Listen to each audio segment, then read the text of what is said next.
reality creation, what does that mean? What I'm talking about is that if you consider your brain your computer and the mind the software, there are programs in your mind that help you create and understand reality. So for instance, think of Microsoft as an operating system for a computer, and then you have Excel and PowerPoint and Word as modules that drive significant amounts of data and output for that program to work and produce what you want it to produce.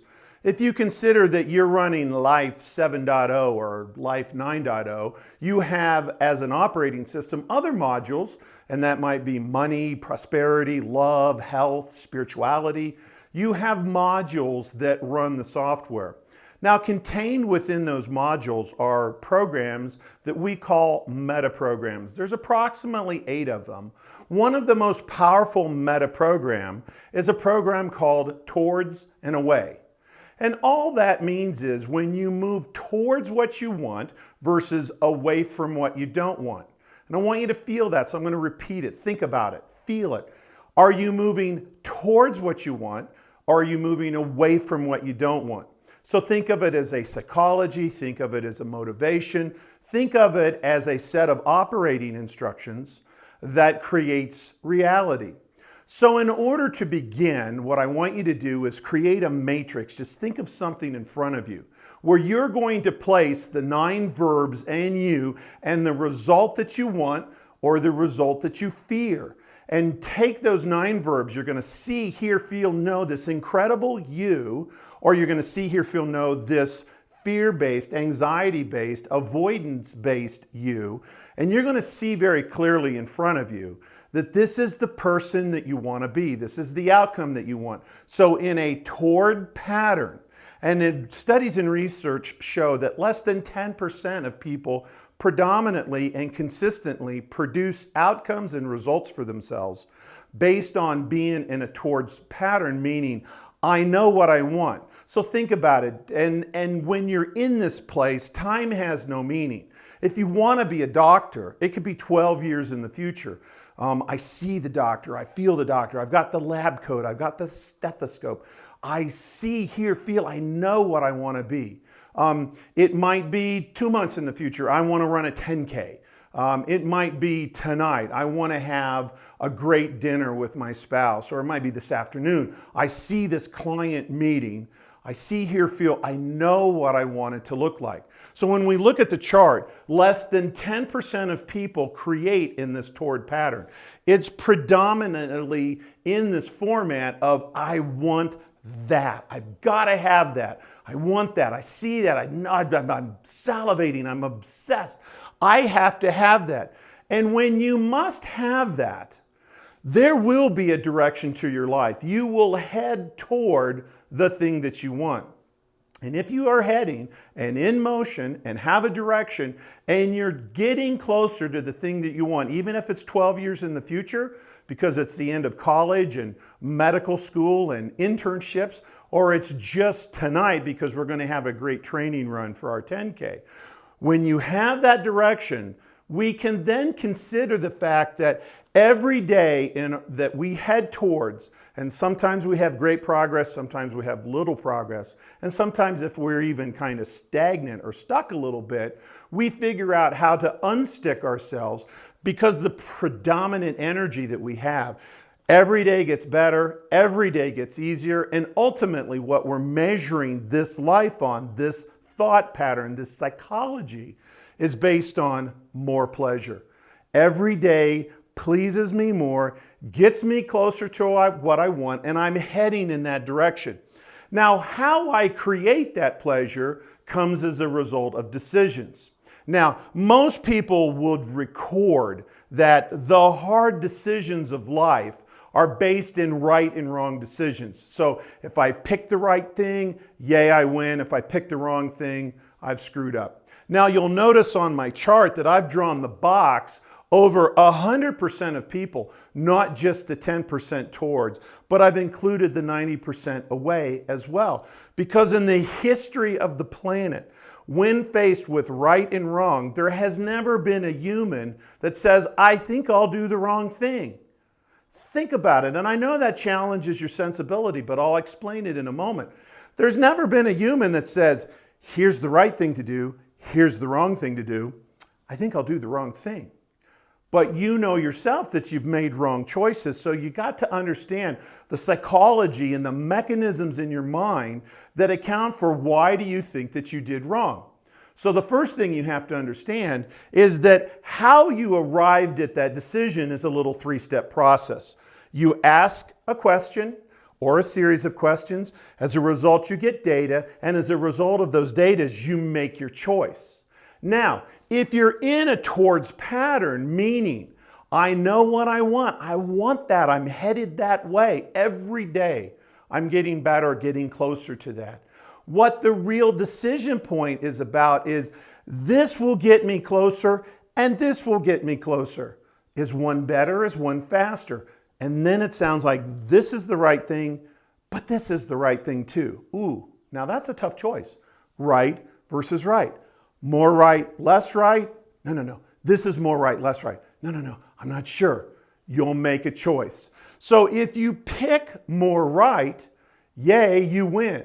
If you pick less right, you will time travel to the day that you made the decision and you will say, I made the wrong choice. If you've made a less right choice, it wasn't wrong. What you're going to discover in this decision, because it was driven by I want more of what I want, and you pick less right, the first truth that really should energize you is on your worst day on the planet when you're in a toward pattern, the worst day you get is less pleasure.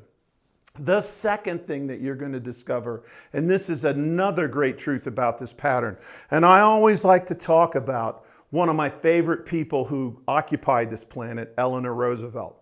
Eleanor Roosevelt has a great gift for us. It begins with a question. The question is failure the opposite of success? And don't tell me what you think the answer should be, because you know it's a trick question because I'm asking it. But most people, when asked, if they think about it, they'll say, well, of course, failure is the opposite of success. I didn't succeed because I failed. But Eleanor Roosevelt offers us, no, it is not the opposite. In fact, in order to have success, you must create failure in order to get there. And counterintuitively, the greater the success you want, the greater the failure you must have in order to get there. And so now, two powerful new truths for a towards-based person is, on your worst day, you get less pleasure. And when you do pick what you think is wrong, it's not wrong. It is integral to driving you to success. That's why this less than 10% population segment who is driven by, motivated by, has the psychology of, I want that. They create a lot of pleasure for themselves.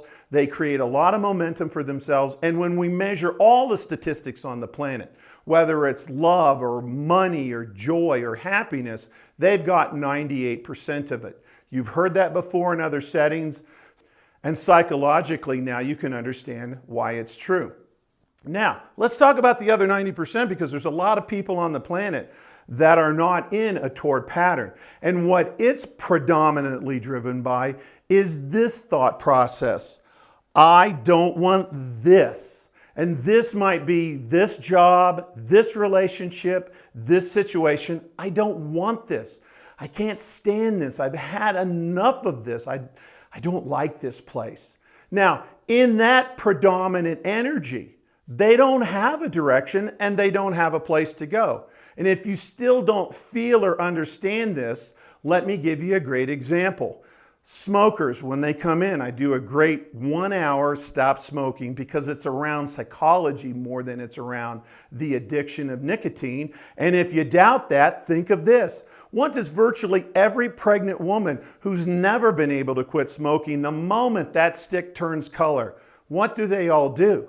They instantly quit smoking, at least for the duration of their pregnancy. So it's not about nicotine addiction. It's about what's the psychology that you're using to stop or start or to create the reality that you want. Now, in this space of not wanting this, when a smoker comes into my office and I say, okay, what do you want? They go, I want to stop smoking. I go, okay, great, but what do you want? And they kind of look at me like, you must not have heard me. I'm here because I want to stop smoking. And I'm like, you must not have heard me because you're telling me what you don't want. You're not telling me what you do want. And that light bulb kind of clicks and they're like, I want to be a non-smoker. Yeah, that's not in a towards pattern. That's still defined by what you don't want. Okay, I want to be smoke-free. Has there ever been a person who doesn't smoke on the planet that defines themselves and sets big psychology and big motivation based on non-smoker, smoke-free? Or do they say things like, I want to be fit, I want to be healthy, I want pink, healthy lung tissue? Knowing what you want, it puts you in the top 10%. These people that know what they don't want, I don't want this relationship, I don't want this job, I don't want to be poor any longer. They are not wired to win because what they're really driven by and stuck in is this place of what they don't want. So let's look at the rest of the psychology and compare the two. So in this I don't want position, and it's a this versus I want that being in your future, this being where you're stuck today. If this group was headed towards getting better, getting bigger, getting easier every day, you can now ask the same question for away pattern people. And every day, because they're stuck, they're not going anywhere. Every day gets worse. Every day gets harder. And ultimately, if this group was driven by pleasure, this group is driven by pain and how to avoid pain. They want ultimately less pain every day. And that is the mere opposite of this group that wants more pleasure. And so now where this group is making decisions on I want more, ultimately what is driving this group is they want less of what they don't want. And so where these people had two powerful truths, these people have two powerful truths as well. It's just very painful and very hard to be that person when you understand what your real psychology is. Truth number one. Already told you there's no right and wrongs on the planet. Nobody picks wrong. We talked about these folks being in a right versus right pattern. And yeah, you've already seen the chart and the camera move around. These people, truth number one, are really motivated by wrong versus wrong. There is no right when you're focused on and attached to creating less pain for yourself. But in this world of I don't want this, if you're in this relationship or you're in this job or you're stuck in this psychological position, every day gets more painful because you have no direction to it. And so if you leave this relationship and you create it as a decision to go, it's not motivated really by jumping over here to this job or that relationship or this psychological position. What it's really motivated by, will this create less pain for me? And that's why for many people, when they make the jump, they'll record that they're in a new relationship, a new job, a new position. It's better, but it's not better because it's better. It's better because it's less painful for them. And so in this wrong versus wrong decision process, if they pick less wrong, they'll go, yay, it was a right decision to do. If they pick more wrong, they're like the towards-based people. They'll get out on that highway and travel back to the day and said, oh, I did the wrong thing as well. But the second truth is now very apparent. If the worst day on the planet for these guys was less pleasure, this is the terrible second truth, and this is profoundly sad. These people's best day is less pain. And you know, that just really sucks. That's not a good way to create reality. That's just hurts me when these folks come in and they're really trying to get out of pain or they're really trying to change their life. And sometimes it can look good that you see what you want. And so as an example, I want to give you Dr. A and Dr. B as an example and a scenario to consider. Now, in two parallel universes, in one there's Dr. A. Now, Dr. A, about the time he was 11 or 12 years old, decided that he wanted to become a doctor. He went on and got great grades in high school, college, top of his class, med school, top of his class. He went on, became a doctor. He's in his hometown. His practice today is full. He heals people. He's an incredible doctor. He loves being a doctor. Would you say that Dr. A is in a towards or an away pattern? Yeah, most people say, yeah, it's a towards. And don't overthink this. It is a metaphor. But the question isn't complicated. He is in a towards pattern from everything that we can see. Now, in a parallel universe, I'm going to tell you all the same things about Dr. B. About 11 or 12, he wanted to be a doctor, good grades in high school, top of his class in college, back in his hometown, successful practice, healing people, loves everything that he does, towards or away. Well, yes, he's obviously towards as well. But let me give you a little bit more information about Dr. A. Dr. A, from the moment he had consciousness, he picked up a saxophone and he can play one incredibly mean sax. He's like almost world famous at the professional level. He's an incredible saxophonist. And in his youth, he was playing with bands and groups of adults. He was probably considered to be a prodigy, and he loved playing the sax. But his mom was a doctor, his dad was a doctor, grandparents were doctors everywhere in his family. And they always said, Dr. A, when you grow up, you're going to be a doctor, because that's what we do. We heal people, we grow people, we live in big houses, we make good money, we're good for the planet. You're going to be a doctor just like the rest of us. And about the time he was 11 or 12, he said, yeah, I probably do want to be a doctor. I don't want to live in smoky bars and have a rundown trailer for a house. Okay, I get it. I'll be a doctor. But to this day, on the back of his big estate, he's got a professional studio. And going back in that studio is the most incredible experience for him. He makes the most incredible music. And in fact, when his garage band plays, people absolutely come from miles to hear. He is still a world professional class musician. Now you ask the question, is Dr. A in a towards or away pattern? Yeah, he's in an away pattern because he chose to become a doctor, not because he was driven by the vision that he had. He was driven by A, moving away from his love and his passion, and B, following some advice. So that's the sophisticated way to look at it. The perhaps more simple, less complex way to look at it is if there's a person out there that they were poor when they were growing up.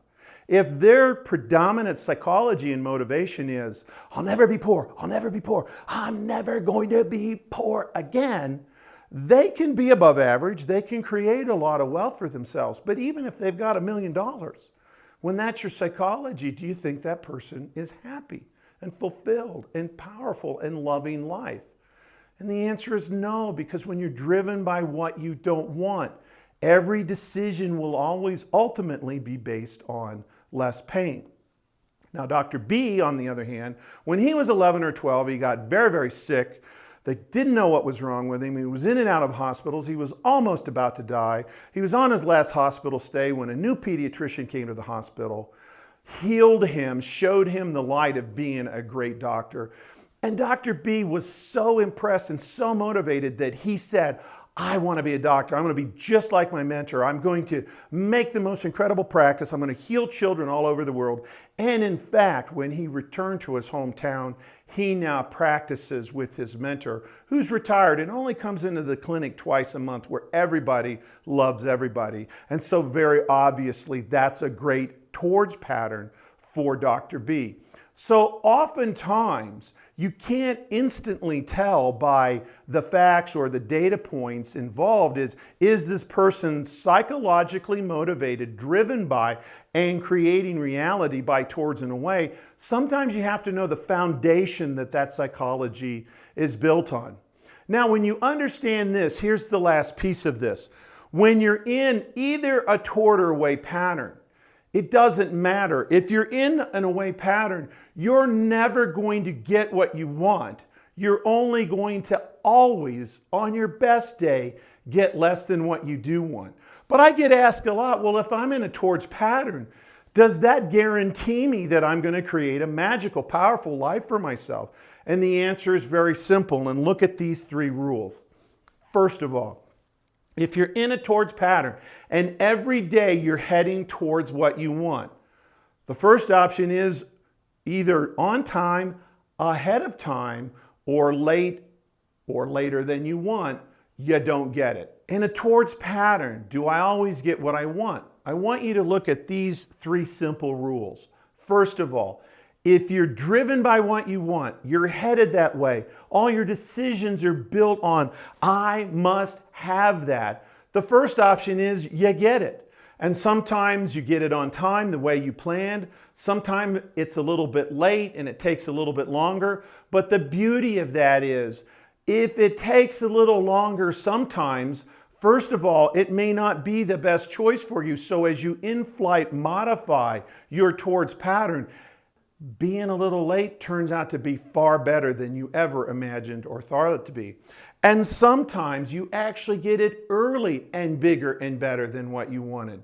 But the point is, in a towards pattern, you get what you want.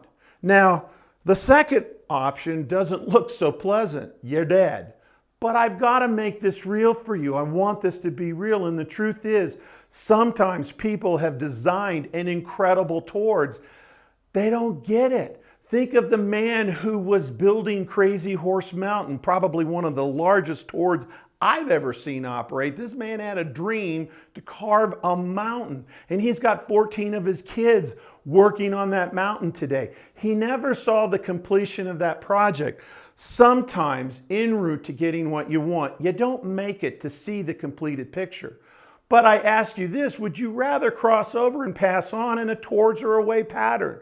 Moving towards pleasure, feeling great about your creation, or focused on what you don't want and being in less pain? And of course, it's always better to cross over being in a towards pattern.